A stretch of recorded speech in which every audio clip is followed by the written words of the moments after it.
అందరికీ నమస్కారం. Welcome friends, ಇವತ್ತು ಮಾತ್ರ the icon star Allu Arjun Pushpa 2 movie day 19 box office collection. ಈ ಫ್ರೈಡೆ ದಿನನೇ ಸ್ವಲ್ಪ ಡ್ರಾಪ್ ತೊಂತು ಮೂವಿ, ಫ್ರೈಡೆ ಮತ್ತು ಸ್ಯಾಟರ್ಡೆ. ಮತ್ತೆ ಇಲ್ಲಿ ಸಂಡೇ ಜಂಪ್ ತೊಂತು, ಮತ್ತು ಮಂಡೇ ಇಲ್ಲಿ ಮತ್ತೆ ಜಂಪ್ ತೊಂದದ. ಮಂಡೇ ಡೇಟಾ ಮಾತಾಡಬೇಕಂದ್ರೆ 13 ಕೋಟಿ ಮ್ಯಾಲ್ ಫಿಲ್ಮ್ ಕಲೆಕ್ಷನ್ ಮಾಡಿದೆ. ಯಾವುದನ್ನ ಒಂದು ದೊಡ್ಡ ಮೂವಿ ರಿಲೀಸ್ ಆಯ್ತಂದ್ರೆ ಫಸ್ಟ್ ವೀಕ್ ಚಲೋ ಕಲೆಕ್ಷನ್ ಮಾಡ್ತದೆ, ಸೆಕೆಂಡ್ ವೀಕ್ ಸ್ವಲ್ಪ ಡ್ರಾಪ್ ಆಗ್ತದೆ, ಥರ್ಡ್ ವೀಕ್ ಬರ್ತಾ ಬರ್ತಾನೆ ಥಿಯೇಟರ್ನಲ್ಲಿ ಮೂವಿನೇ ಇರಲ್ಲ, ಅಂತ ಪರಿ ಕಲೆಕ್ಷನ್ ಮಾಡಲ್ಲ, ಸ್ಕ್ರೀನ್ಗಳು ತೆಗೆದುಬಿಡ್ತಾರೆ. But Pushparaj the wild fire play unpredictable solid collection ಮಾಡ್ಲತ್ತದ. ಯಾರು ಅನ್ಕೊಂಡ್ರು ಇದು ಬಾಹುಬಲಿ ರೆಕಾರ್ಡ್ ಮರ್ಲಿಕ್ಕೆ ಬರ್ತದೆ, ಯಾರು ಅನ್ಕೊಂಡು 1600 ಕೋಟಿ ಫಿಲ್ಮ್ ಗಳಿಸ್ತದ. ಈಗ ಸ್ಟಾರ್ಟಿಂಗ್ ತೊಡೆ ಮಂದಿ ಹೇಟ್ ಮಾಡ್ಲತ್ತರ, ಇದಕ್ಕೂ ಮೂವಿ ಸರಿಯಾಗಿಲ್ಲ, ಲೆಂತ್ ಮುಟ್ಟ ದೊಡ್ಡದದ, ರಶ್ಮಿಕಾ ಅಲಿ ಅಲ್ಲು ಅರ್ಜುನ್ ಪರ್ಫಾರ್ಮೆನ್ಸ್ ಸರಿಯಾಗಿಲ್ಲ, ಈ ಥರ ಮುಟ್ಟ ಟಾಪಿಕ್ ಬಂದು ರೀಸೆಂಟ್ಲಿ ಇನ್ನೊಂದು ಅಪ್ಡೇಟ್ ಕೇಳಿದ್ರು, ಹಾಲಿವುಡ್ ಇನ್ಸ್ಟಾಸ್ಟೆಲ್ಲ ಮೂವಿ ರಿಲೀಸ್ ಆಗತ್ತಿದ್ದು, ಅದು ಮೂವಿ ಸ್ಕ್ರೀನ್ಗಳಿಗೆ ಕಟ್ಟಿಲ್ಲ, ಅಸಲಿಕ್ಕೆ ಅದು ಮೂವಿ ರಿಲೀಸ್ ಆಗಿಲ್ಲ. ಆಲ್ರೆಡಿ ಹಳಿ ಮೂವಿ ಇತ್ತು.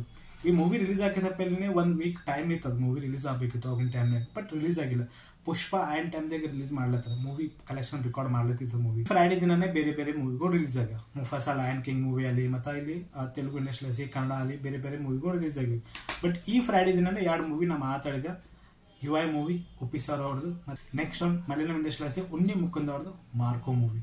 ಫ್ರೈಡೆ ದಿನ ಯಾವ ಮೂವಿ ನೋಡಕ್ಕೆ ನನಗೆ ಆಗಲಿಲ್ಲ, ಬಟ್ ನಾಳೆಗೆ ಅಂತಕ ಮಾರ್ಕೋ ನಿಮಗೆ ರಿವ್ಯೂ ಅಂತಕ ಬರ್ತದೆ, ಯಾಕಂದ್ರೆ ನಾಳೆಗೆ ನೋಡ್ಲಕ್ಕೆ ಹೋಗ್ತೀನಿ ಇದು ಮೂವಿ ಫೈನಲ್ ಅಂತಕ.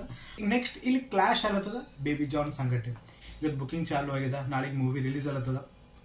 ಈಗ ಪುಷ್ಪಬಲಿ ಏನು ಸ್ಕ್ರೀನ್ಗಳು ಇದ್ದೀವಲ್ಲ, ಅಂದ್ರೆ 80% ಸ್ಕ್ರೀನ್ಗಳು ಇದ್ದೀವಿ ಪುಷ್ಪಬಲಿ. ಈಗ 36% ಇದಕ್ಕೆ ಸ್ಕ್ರೀನ್ಗಳು ಕೊಡ್ತಾರೆ, ಉಳ್ಕಿದೆಲ್ಲ ಬೇಬಿ ಜಾನ್ ಕೊಡ್ಬೇಕಂತ ಇಲ್ಲಿ ಕೋಶಿಶ್ ಮಾಡ್ಲತ್ತಾರೆ. ಯಾಕಂದ್ರೆ ಬೇಬಿ ಜಾನ್ ಆಲ್ರೆಡಿ ಒಂದು ತಮಿಳ್ ಮೂವಿ ರೀಮೇಕ್ ಅದ, ಫಿಲ್ಮ್ ಪ್ರೊಡ್ಯೂಸರ್ ಇಟ್ಲಿ ಕುಮಾರ್ ಅರ, ವರುಣ್ ಧವನ್, ಇದು ಒಂದು ಆಕ್ಷನ್ ಇಂಪ್ಯಾಕ್ಟ್ ಮೂವಿ ಅಂತ ಕದ. ಬಟ್ ಓಕೆ, ಟೇಲರ್ ಎಲ್ಲೋ ಮಂದಿಗೆ ಇಷ್ಟ ಆಗಿತ್ತು. ಏನು ಪುಷ್ಪ ಅಪ್ಲೇ ಒಂದು ಸಾಲಿಡ್ ಇದು ಓಪನಿಂಗ್ ತಗೋಬೋದ, 1-10 ಕೋಟಿ ಮ್ಯಾಲೆ ಕಲೆಕ್ಷನ್ ಮಾಡ್ಲತ್ತದ. ಓಪನಿಂಗ್ ಡೇನೆ ಒಂದು 10 ಕೋಟಿ 12 ಕೋಟಿ ಬೇಬಿ ಜಾನ್ ಕಲೆಕ್ಷನ್ ಮಾಡ್ಬೋದ, ಹೇಳಕ್ ಬಲ್ಲ, ಕಲೆಕ್ಷನ್ ಮಾಡ್ಬೋದು, ಮಾಡ್ಲಕ್ಕೂ ಆಗಲ್ಲ. ಯಾಕಂದ್ರೆ ಇದೊಂದು ರೀಮೇಕ್ ಮೂವಿ ಅದ, ಎಷ್ಟೋ ಮಂದಿ ಮೂವಿ ನೋಡ್ಯಾರ.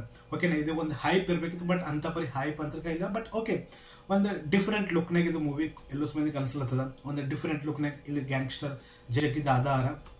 ಇನ್ನು 4 ಸ್ಟಾರ್ ರಿಲೀಸ್ ಮಾಡಿಲ್ಲ ಆಫಿಷಿಯಲಿ, ನಾಳೆಗೆ ಇಲ್ಕೊಂಡು ನಾಡ್ದೊಂದು 4 ಸ್ಟಾರ್ ರಿಲೀಸ್ ಮಾಡ್ತದೆ.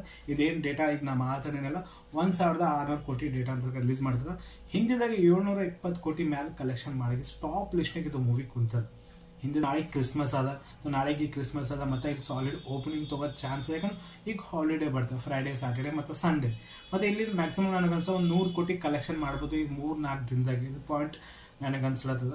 ಸೆಕೆಂಡ್ ಟಾಪಿಕ್ ಬಗ್ಗೆ ನಾವು ಸರ್ಜಾ ಅವ್ರದ್ದು KD ಮೂವಿದು ಸಾಂಗ್ ರಿಲೀಸ್ ಆಗಿದೆ, ಶಿವ ಶಿವ. ಸಾಲಿಡ್ ಸಾಂಗ್ ಅದಪ್ಪ, ಕೇಳಮಟ್ಟಿಗೆ ಬೂಸ್ ಬಂಪ್ಸ್ ಕ್ರಿಯೇಟ್ ಆಗ್ತದೆ. ಯಾಕಂದ್ರೆ ನನಗೆ ಮಜಾ ಬಂತ ಸಾಂಗ್ ಕೇಳಮಟ್ಟಿಗೆ. ನಾವು ಮಾತಾಡ್ಬೋದು ಸಂಧ್ಯಾ ಥಿಯೇಟರ್ನಲ್ಲಿ ಏನು ಘಟನೆ ಆಗಿತ್ತಲ್ಲ, ಮತ್ತೊಂದು ಸರಿ ಎನ್ಕ್ವೈರಿ ನೆಡ್ಲತ್ತದ ಇಲ್ಲಿ. ಬೇರೆ ಬೇರೆ ಬೇರೆ ಬೇರೆ ಮಂದಿ ಸ್ಟೇಟ್ಮೆಂಟ್ ಇದ್ರ ಮೇಲೆ ಕೊಡ್ಲತ್ತಾರ. ಫೈನಲಿ ಇಲ್ಲಿ ನಡ್ಬರ್ಕ್ ಬಂದರು ದಿಲ್ ರಾಜ್ ಅವರು, ಫಿಲ್ಮ್ ಪ್ರೊಡ್ಯೂಸರು, US ಹೋಗಿದ್ರು ಅವರು ಮೂವಿ ಪ್ರಮೋಷನ್ ಸಲಕ್ಕೆ. ಇವತ್ತು ಬಂದಿಗೆ ಹಾಸ್ಪಿಟಲ್ಗೆ ಹೋಗಿಸಿ ಆ ಹುಡುಗನ ಹೆಲ್ತ್ ನೋಡ್ಕೊಂಡಿಸಿ ಅವ್ರಿಗೆ ಏನು ಬೇಕು ನಾ ಎಲ್ಲ ಕೊಡ್ತೀನಿ, ಮತ್ತು ಅವ್ನ ಫಾದರ್ಗೆ ಏನು ಬೇಕು, ಇಂಡಸ್ಟ್ರಿ ಒಳಗೆ ವರ್ಕ್ ಬೇಕು, ವರ್ಕ್ನೂ ನಾವು ಕೊಡ್ತೀವಿ, ಆದಷ್ಟು ಟ್ರೀಟ್ಮೆಂಟ್ಗೆ ಏನು ರೊಕ್ಕ ಖರ್ಚಾದ್ರೆ ಎಲ್ಲ ಮಾಡ್ತೀವಿ ಅಂತಂದ್ರೆ. ಬಟ್ ಈಗ ನಾ CM ಸಂಘಟನೆ ಮಾತಾಡೀನಿ, ನೆಕ್ಸ್ಟ್ ನಾ ಅಲ್ಲು ಅರ್ಜುನ್ ಸಂಘಟನೆ ಮಾತಾಡ್ತೀನಿ, ನಡ್ಬರ್ಕ್ ನಿಂತ್ಕೇಸಿ ಇದೆಲ್ಲ ಪ್ರಾಬ್ಲಮ್ ಸಾಲ್ವ್ ಮಾಡ್ಲಿಕ್ಕೆ ಕ್ವಶನ್ ಮಾಡ್ತಾರೆ ಅಂತ ಅವ್ರು ಅಂದ್ರೆ. ಬಟ್ ಇದು ಪಾಯಿಂಟ್ ಅಂತ ಸರಿಯಾಗದ, ಒಬ್ಬರು ಇದ್ರೆ ಅದು ಪ್ರಾಬ್ಲಮ್ ಸಾಲ್ವ್ ಆಗ್ತದೆ ಪಾಯಿಂಟ್ ನನಗೆ ಅನ್ಸ್ಲತ್ತದ. ಯಾಕಂದ್ರೆ ಪ್ರಾಬ್ಲಮ್ ಸಾಲ್ವ್ ಮಾಡ್ಬೇಕಂತ ನಾನು ಅನ್ಕೊಳ್ತೀನಿ. ಯಾಕಂದ್ರೆ ಈ ಥರ ಆಗಬಾರ್ದು. ಸಂಜೆ ಥಿಯೇಟರ್ನಲ್ಲಿ ಏನು ಘಟನೆ ಆಗಿತ್ತಲ್ಲ, ಒಬ್ಬರು ಹೆಣ್ಮಗು ತೀರ್ಕೊಂಡ್ರೆ ಅವ್ರ ಜೀವ ವಾಪಸ್ ತರ್ಲಕ್ ಆಗಲ್ಲ, ಎಷ್ಟು ಕೋಟಿ ಕೊಟ್ಟರು ವಾಪಸ್ ಬರಲ್ಲ. ಇದನ್ನ ಮಾಡ್ತಾರ. ಸೆಕೆಂಡ್ನಲ್ಲಿ ಅಲ್ಲು ಅರ್ಜುನ್ ಮನೆಗೆ ಬಂದಿಗೆ ತೊಡೆ ಮಂದಿ ಕಲ್ ಬೇಕಾಟ್ರು, ಇದೂ ಆಗಬಾರ್ದು. ಇದೂ ದೊಡ್ಡ ಪ್ರಾಬ್ಲಮ್ ಇಲ್ಲ, ಹಿಂಗೂ ಆಗ್ಲಕ್ಕೆ ಹೋಗ್ಬಾರ್ದು. ಇವೆಲ್ಲ ಪ್ರಾಬ್ಲಮ್ ಎಳ್ಳೆತ್ತೋಗಿ ಇದ್ರ ಮೇಲೆ ದಿಲ್ ರಾಜ್ ಹೆಂಗೆ ಸ್ಟಾಪ್ ಮಾಡ್ತಾರ, ಏನೇನು ಡಿಸಿಷನ್ ಅವ್ರು ತೋತಾರ. ಈಗ ನೆಕ್ಸ್ಟ್ ಗೇಮ್ ಚೇಂಜರ್ ಮೂವಿಗೆ ಸ್ಪೆಷಲ್ ಪ್ರೈಸ್ಗಳು ಜಿಯೋ ಏನು ಪಾಸ್ ಆಗ್ತಿತ್ತಲ್ಲ, ಈ ಗೇಮ್ ಚೇಂಜರ್ ಪಾಸ್ ಆಗಲ್ಲ. ಅದು ಪಾಯಿಂಟ್ ನಮಗೆ ಅನ್ಸ. ಹಿಂಗೆ ದಿಲ್ ರಾಜ್ ಗೊತ್ತಾಗ್ತದೆ ಇದ್ರ ಮೇಲೆ ಏನು ಮಾತಾಡ್ತಾರೋ. ಹಂಗೆ ಮಾರ್ನಿಂಗ್ ಶೋ ಆಗ್ತಾರ, ಪ್ರೀಮಿಯರ್ ಶೋ ಆಗ್ತಾರ, ಏನು ಹಾಕಲ್ಲ. ಮುಂದೆ ನಮಗೆ ಗೊತ್ತದ ದಿಲ್ ರಾಜ್ ಸರ್ ಅವ್ರು ಇದ್ರ ಮೇಲೆ ಏನು ಮಾತಾಡ್ತಾರೆ, ಒಂದು 2 ದಿನ ನಮಗೆ ಗೊತ್ತಾಗ್ತದೆ. ಬಟ್ ಬಾಹುಬಲಿ ರೆಕಾರ್ಡ್ ಮೊದ್ಲೇಕಂತ ನೆನಪಿನಾದ ಕಾಮೆಂಟ್ ಮಾಡಿ, ವಿಡಿಯೋ ಲೈಕ್ ಮಾಡಿ, ಚಾನಲ್ ಸಬ್ಸ್ಕ್ರೈಬ್ ಮಾಡಿ. Take care and by. Wild fire